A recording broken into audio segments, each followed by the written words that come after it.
नमस्कार विद्यार्थियों, कैसे हो भी। स्वागत है आपका आपके अपने चैनल उदय एजुकेशन और उदय स्टडी क्लासेस में। विद्यार्थियों, आज हम हल करेंगे कक्षा 8 का अंग्रेजी विषय का पेपर। विद्यार्थियों, काफ़ी डिमांड रहती है आपकी कि सर अंग्रेजी विषय का जो पेपर उपलब्ध कराओ हमें। तो आज मैं आपके जो बोर्ड एग्जाम होने वाले हैं, आपकी जो आरबीसी वालों के 21 मार्च से आपके एग्जाम है। फर्स्ट एग्जाम इंग्लिश का ही है और जो एनसीईआरटी वालों और अदर स्टेट के हैं सभी के लिए इंपॉर्टेंट रहने वाला एक पर्सन को तैयार किया है। ध्यान में रख के आपके सिलेबस को ध्यान में रखकर इस पेपर को तैयार किया है हमारे गणपत जी सेजू सर ने। तो उनका स्पेशल धन्यवाद करता हूं विद्यार्थियों। और आप लगातार देखो, आशा करूंगा वीडियो को लास्ट तक ज़रूर देखें, क्योंकि जो भी विद्यार्थी अपने एग्ज़ाम के प्रति दृढ़ नीचे लेकर तैयारी करता है और सजग है, तो वह एक वीडियो को लास्ट तक देखेगा और ध्यानपूर्वक देखेगा और उसकी तैयारी बेहतर होगी और वो अपनी एग्ज़ाम में टॉप रैंक से पास जरूर होगा। ठीक है, एक एक प्रश्न का एक एक क्वेश्चन का ध्यान रखा गया है, आपके सिलेबस के अनुसार बनाया गया है, मोस्ट इंपॉर्टेंट रहने वाला। ठीक है, तो वीडियो को लास्ट तक ज़रूर देखें। और ये पेपर आप कहाँ से प्राप्त कर सकते हैं इसके बारे में भी मैं बताऊँगा वीडियो के बीच में, तो आप लगातार देखें ध्यानपूर्वक।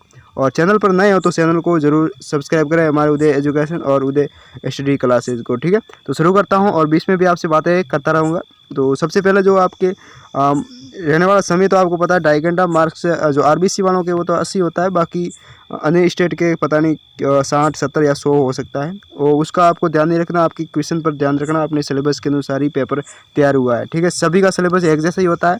तो अगर आप अच्छे अंकों के साथ टॉप रैंक पे आना चाहते हैं तो इस पेपर को एक एग्जाम से पहले ज़रूर देख के जाना। सबसे पहला आपका प्रश्न है कि choose the correct option from the given option. तो इसमें से खाली स्थान भरना, मतलब भरना है आपको चारों ऑप्शनों में से। तो आई एम इंडियन, तो आई एम एन इंडियन क्या आएगा? एन आएगा, ए एन आएगा, क्योंकि आई है वो इंडियन है, वो स्वर से शुरू हुआ है, नाम इसका स्वर से, जिस स्वर से शुरू होता है उसके आगे एन एन लगता है। शिला सेव सेकंड में क्या है? शिला सेव है tiger passing forest, passing throw forest. ठीक है, थ्रो का मतलब गुजरना, मतलब शिला ने देखा एक चीता जंगल से गुजर रहा है, तो यानी थ्रो आएगा। ठीक है, उसके बाद है रक्षिता is a very rich, he can buy एक लग्जरी कार। रक्षिता बहुत अमीर है, वो खरीद सकती है, उसने खरीदी क्या है? कैन मतलब सकता है, यानी समझ गए ना, कर सकता है ऐसा। तो उसके बाद है which of the following not related to school. इसमें से कौन सा है जो शब्द है वो स्कूल से संबंधित नहीं है? वो म्यूजिक है। कौन सा? म्यूजिक है, वो स्कूल से संबंधित नहीं है। अगला है which of the underline letter has different sound. इनमें से कौन सा चारों में से शब्द है जो अलग आवाज़ उत्पन्न करता है? जैसे क्लियर, क्रीम, चेस्ट, क्रेफ्ट। तो यहाँ आपका हो जाएगा क्या? चेस्ट। क्या हो जाएगा? चेस्ट में एक ही मात्रा आती है। उसके बाद आएगा the meaning of the word path is. Path का जो मीनिंग क्या होगा? पाथ, पाथ शब्द है, इसका मीनिंग इंग्लिश में क्या होगा? पाथ का होता है वे, वे का मीन्स होता है रास्ता, समझ गए ना। ठीक है, उसके बाद है Rajasthan is the India's largest of millet. यानी इंडिया है, भारत, राजस्थान है वो क्या है? भारत का सबसे बड़ा खनिज उत्पादक है, प्रोड्यूसर है। क्या है? तो ऑप्शन नंबर ए सही हो जाएगा। क्या है? प्रोड्यूसर। नेक्स्ट प्रश्न क्या है कि 8 से 11 तक है। Complete the blank in the passage given below using the correct words from the bracket, यानी खाली स्थान आपको भरना है। सबसे पहले क्या आएगा? The next morning while going to school अनुसेव समवन ड्राइविंग सेक। इसके बाद पहला आएगा समवन। उसके बाद ठीक है, she jumped into the lake. ठीक है, तो इमीडिएटली क्या है? इमीडिएटली। और उसके बाद आएगा the follow of the water, यानी पानी वाज फास्ट। पानी का तेज बहाव कैसा था? तेज था, यानी fast. Anu catch the hand of the driving child tightly. ठीक है, उसने मजबूती से पकड़ रखा था। क्या? ड्राइविंग, बच्चों की ड्राइविंग थी, उसको मजबूती से पकड़ रखा था ताकि पानी में न गिर जाए। ठीक है, उसके बाद नेक्स्ट प्रश्न आएगा write the plural from the following words. इसमें से आपको क्या करना है? प्लूरल का मतलब बहुवचन आपको पढ़ना है। विद्यार्थियों, अगर हमारा पढ़ाने का तरीका कैसा लगा, आपको पसंद आए तो वीडियो को लाइक, शेयर और चैनल को सब्सक्राइब जरूर करें, हमारे उदय एजुकेशन। और आपके लिए लगातार आपके जो कमेंट के अंदर जो भी बताएंगे आप उसकी पेपर आपको हल करवा देंगे उत्तर सहित। ठीक है, उत्तर सहित आपको पेपर हल करवा दिया जाएगा सारे सब्जेक्ट का इसी चैनल पर। तो लगातार जुड़े रहे, चैनल को सब्सक्राइब करें और चैनल पर नए हैं तो ज़रूर चैनल से जुड़कर ही जाना। ठीक है, चाइल्ड का क्या होगा? चाइल्ड का होता है विद्यार्थी चिल्ड्रन। क्या होगा? चिल्ड्रन। क्या होगा? वो चाइल्ड का जो आपके जो बहुवचन होता है, प्लूरल होता है, वो चिल्ड्रन होता है। और कंट्री का होगा कंट्रीज, उसके पीछे एस लगेगा। क्यों? क्योंकि वाई के पहले क्या है? व्यंजन है, तो व्यंजन वाई को नहीं हटने देगा। अगर इसके पहले वाई से पहले अगर स्वर होता ना तो हट जाता वाई और आई ई एस लगता है, जबकि यहाँ आई ई एस नहीं लगेगा, एस ही लगेगा। ठीक है, नेक्स्ट प्रश्न है आपका क्या है? राइट में missing letter in the following words, यानी मिसिंग लेटर भरना है। तो ब्यूटीफुल में आपको पता है ब्यूटीफुल की मीनिंग क्या है? BEA BEA ए आएगा, उसका UTIFU आएगा, ठीक है, AE और U। दूसरे में है सोल्ड्रियर तो SSOU, ठीक है, और D सोल्डियर यानी I क्या आएगा, I, ठीक है, तो ये आपका सही हो जाएगा। नेक्स्ट क्वेश्चन क्या हो जाएगा, there are light on the road user can see the traffic signal. तो इसके अंदर जो आएगा आपके सो दैट क्या आएगा, मतलब light, there are light on road यानी light on road, so that इसलिए road user can see the traffic light. जो ट्रैफिक लाइट है वो रोड पर होती हैं ताकि वो है ना रोड पर गुजरने वाले यूजर होते हैं वो उसे देख सकते हैं, ठीक है, सो दैट। नेक्स्ट क्वेश्चन है, arrange words in proper order to make meaningful sentence. Meaningful sentence बनाना है, वाक्य बनाना है। जो टू आपके घुमा फिरा के दे रखा है ना, सबसे पहले क्या आएगा, सब्जेक्ट आएगा। सब्जेक्ट में क्या है, भावना, भावना, उसके बाद वर्ब आएगा, क्या आएगा, verb. Bhavna was reading English text book, समझ गए ना। पहले आएगा भावना, उसके बाद आएगा भावना वाज, उसके बाद रीडिंग इंग्लिश टेक्स्ट बुक। उसके बाद यहाँ नेक्स्ट में इसमें भी जैसे दे रखा है, the sun rise in the east यानी सन सूर्य वो पूर्व में उदय होता है।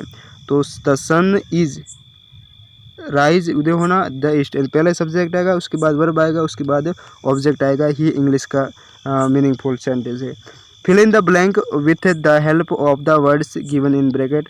तो इनमें से आपको खाली जगह भरनी है। Driver must have a license so that she can drive he vehicle. यानी अगर ड्राइवर के पास लाइसेंस है तो वो चला सकता है कोई भी व्हीकल, ठीक है।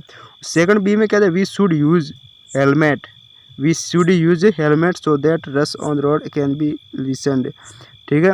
तो मतलब आप वो हेलमेट लगाता है तो वो सुरक्षित रहता है सड़कों पर चलाते वक्त। अब आएगा पैसेज। देखो आपके ज़्यादातर ग्रामर और पैसेज पर विशेष ध्यान दिया गया है। अपनी टेक्स्ट बुक में ऐसे क्वेश्चन नहीं पूछा गया, सिर्फ पैसेज ही पूछे गए, तो इतना विशेष ध्यान रखें तो आपको ज़्यादा दिक्कत नहीं आएगी अंग्रेजी में, और आने भी नहीं देंगे हम, इतना सरल तरीके से आपको पढ़ा देंगे, ठीक है। अब आपको पैसेज में क्या करना है कि पैसेज में read the passage carefully the end answer the question given below. तो सबसे पहले क्या करना है, आपको पैसेज को ध्यानपूर्वक पढ़ लेना है, उसके बाद पैसेज में से ही आपको उत्तर निकालने हैं, ठीक है। तो आप ये आपको पैसेज पढ़ना, तो मैंने आपको रोक कर वीडियो पैसेज पढ़े, उसके बाद देखो ये पूरा पैसेज है, ठीक है। और उसके बाद मैंने क्या है कि उत्तर उसके साथ में दे रखे हैं, ठीक है। तो पहला प्रश्न है क्या, where is the yellow national park. तो द येलो नेशनल पार्क कहाँ है, आपके श्रीलंका में। कहाँ है, श्रीलंका में। उसके बाद है how many species bird of are found there. तो 130 कितने हैं, 130 स्पेसीज, इस 130 प्रकार के पक्षी हैं वहाँ पाए गए जाते हैं येलो नेशनल पार्क में। उसके बाद तीसरा है what did the people observe about elephant and Patna गला बीच। तो people observe 3 elephant running away from here, ठीक है। अब नेक्स्ट है आपके 8वां में क्या है, how did the 2 dogs of Galle behave for tsunami. इसका उत्तर आएगा the 2 dog Galle did not for their daily run on the beach. इसके बाद है सेकंड में what is the name of beach located inside yellow national park. The name of the beach inside the park Patanangala, ठीक है। मतलब yellow national park कहाँ पर है, उस स्थान का नाम बताना है, तो उस स्थान का नाम है पटना गला, ठीक है। तो ये स्थान का नाम, ये पैसेज के अंदर ही दे रखा है, आपको पैसेज में से सारे के सारे क्वेश्चन ढूंढ के निकालने, कहीं याद करने की आपको ज़रूरत ही नहीं है।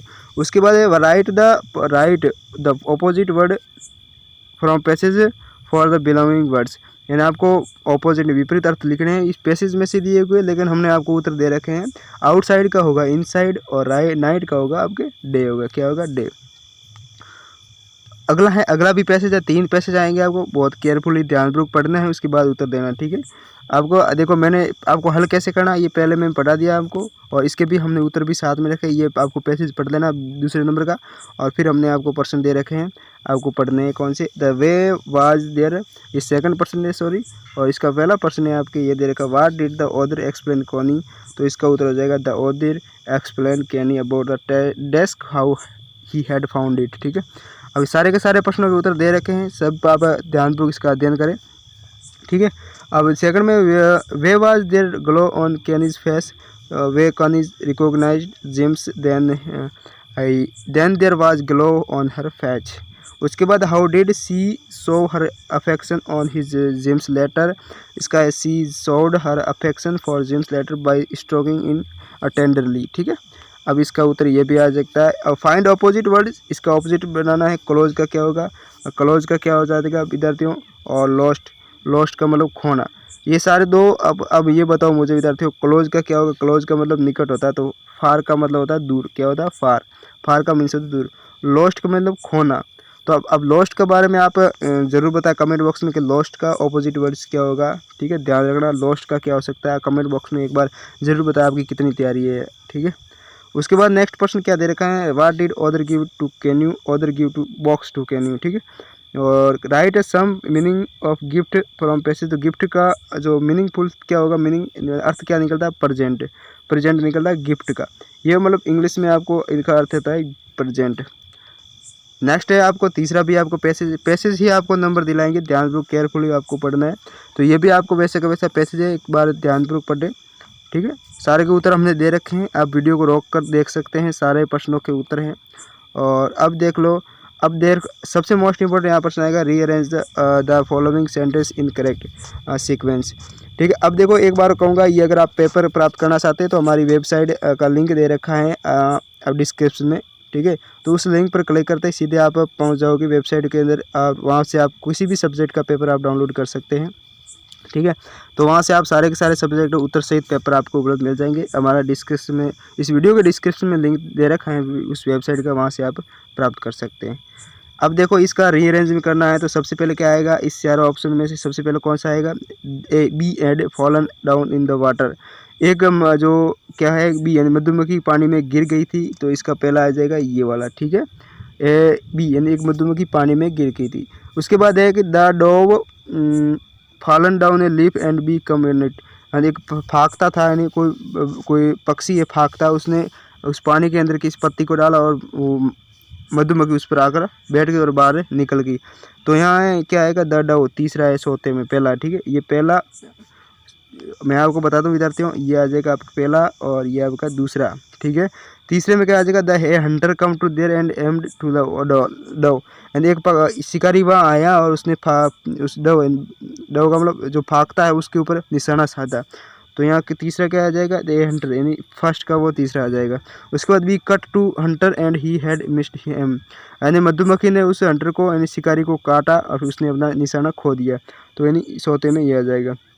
और पांचवें में आपको सेव्ड इस अदर लाइफ, यानी दोनों ने अपनी ज़िंदगी को बचाया, एक दूसरे की मदद करके, ये पांचवा आएगा। इस तरीके से आपको रीअरेंज करना है। ठीक है, अब नेक्स्ट में क्या आ सकता है आपके प्रश्न पार्ट से फोर्थ में, पार्ट फोर्थ में आपके I imagine your Sona your father transfer to government upper primary school Chitalwana here, यानी आप मान दो कि आप सोना हो, आपके जो आपके पिताजी का ट्रांसफ़र है एक स्कूल में हो गया, इस स्कूल का नाम दे रखा है।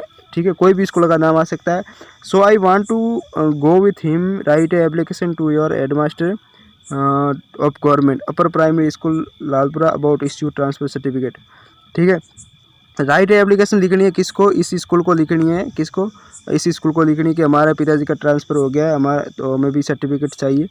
तो अब देख सकते हैं आपको कैसे लिखना है। सबसे पहले आपको लिखना है to the headmaster upper government upper primary school Lalpura, जिस स्कूल में आप पढ़ते हो। ठीक है, उसके बाद सब्जेक्ट लिखना है issue for T sir I most respectfully I beg to say that my father has transfer to government upper primary school Chitalwana, so I want to with him, मैं उसके साथ जाना चाहती हूँ, तो kindly issue my transfer certificate, तो मुझे कृपया सर्टिफिकेट देने का कृपया करें। योर ऑबिडेंटली सोना, कक्षा 8 है, क्लास 8 है, डेट 5 मार्च 2023, अभी पेपर बनाया गया है, देख सकते हैं। अब उसके बाद आपको क्या है, स्टोरी मोस्ट इंपॉर्टेंट, ये ज़रूर याद करें विद्यार्थियों, ये आपके ट्रांसफर सर्टिफिकेट आने की पूरी संभावना रहेगी। ठीक है, अपना स्कोर बेहतर बनाना है, बेहतर तैयारी करके शानदार स्कोर बनाना है, तो ज़रूर एक बार एग्जाम से पहले आपको पूरा का पूरा पढ़ के जाना है। Write a story in about 70 और 80 words about elephant and about an elephant and a tailor, यानी एक दर्जी और एक हाथी पर आपको क्या लिखना है, स्टोरी लिखनी है। एक दर्जी और एक हाथी पर एक स्टोरी याद जरूर करें विद्यार्थी, ये सारी पूरी स्टोरी हमने दे रखी है, वीडियो को पॉज करके आप ज़रूर देखें। ठीक है, तो वीडियो कैसा लगा विद्यार्थियों कमेंट बॉक्स में ज़रूर बताएं। हमारे पढ़ाने का तरीका अगर आपको पसंद आया हो तो वीडियो को लाइक शेयर कमेंट और सब्सक्राइब जरूर करना सबसे पहले। ठीक है, तो फिर मिलते हैं। और ये पेपर अगर आप प्राप्त करना चाहते हो तो लिंक दे रखा है डिस्क्रिप्शन में वीडियो के, वहाँ से डाउनलोड कर सकते हैं। ठीक है, तो फिर मिलते हैं अपने एक अगले वीडियो में, तब तक बने रहना हमारे चैनल पर और चैनल को सब्सक्राइब जरूर करें हमारे उदय एजुकेशन और उदय स्टडी क्लासेस को। धन्यवाद, जय हिंद, जय भारत।